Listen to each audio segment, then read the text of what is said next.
just tell you this and save you the suspense. When you get a call from your kid's school, it's never good news.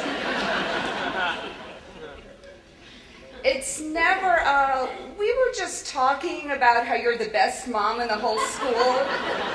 And would you give tips to the other moms so they could be more like you too? Nor is it your kids are just too talented. We'll be transferring them to the PhD program immediately. No. It's always a, she threw up, or he has a fever, or both of your kids have lice. Come get them the hell out of our school now. That's why when I see the school's number pop up on my cell phone, I know I'm really in for something. So the other day, I get a call from school, and the nurse tells me that my kid was hit in the eye with a ball, and he's in pain. And I'm thinking, ball, eye, pain. But also, I'm kind of swamped here. So I asked to talk to my son.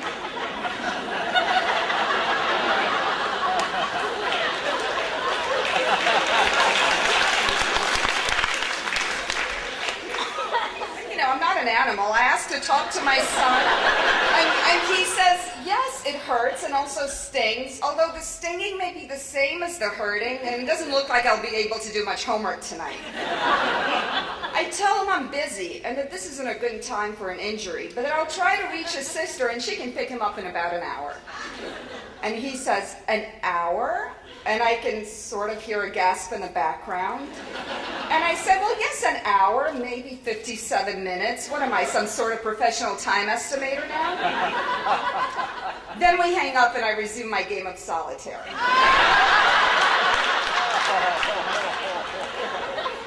Seriously, why is that stuff so addictive?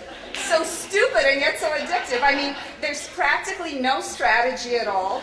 But how fun is it when you win and all those cards are bouncing up on the screen? So rewarding. Anyway, we hang up and then I think, hit in the eye. Eyes are important. What if it's bad? Bad as in not good. That would be bad. Hey, wait a minute. Is this what moms are supposed to do? Spring into action when their kids are hurt? So I call back to school and say, I'm on my way. And the nurse says, oh, good. Because usually the swelling goes down pretty quickly, but that's not happening here. And as soon as she says that, I think two things. One, why didn't she say so in the first place? And two, oh my God, my baby. So I shoot myself out of a cannon to get to school, and the 20 minutes it takes me to get there is filled with images of my son's eye hanging out by a thread out of its socket. And I'm not an ophthalmologist, so I'm not sure that's how eyes work. So I prepare myself for whatever gross shit may be waiting for me. And then I get to school, and I see him sitting there, and I look at him, and there's no little jar with an eye in it. So I'm relieved, and then I look at him some more and turn to the nurse and say, which eye is it? And she points to the right eye and says, see the swelling? And I look at it again, and maybe if I squint and tilt my head, no, I can't see a thing.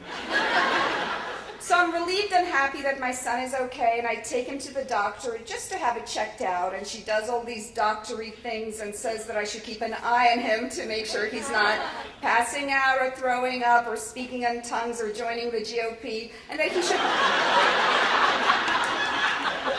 should probably not do too much homework tonight. And he sighs as though this is a big disappointment, but if that's what's medically necessary,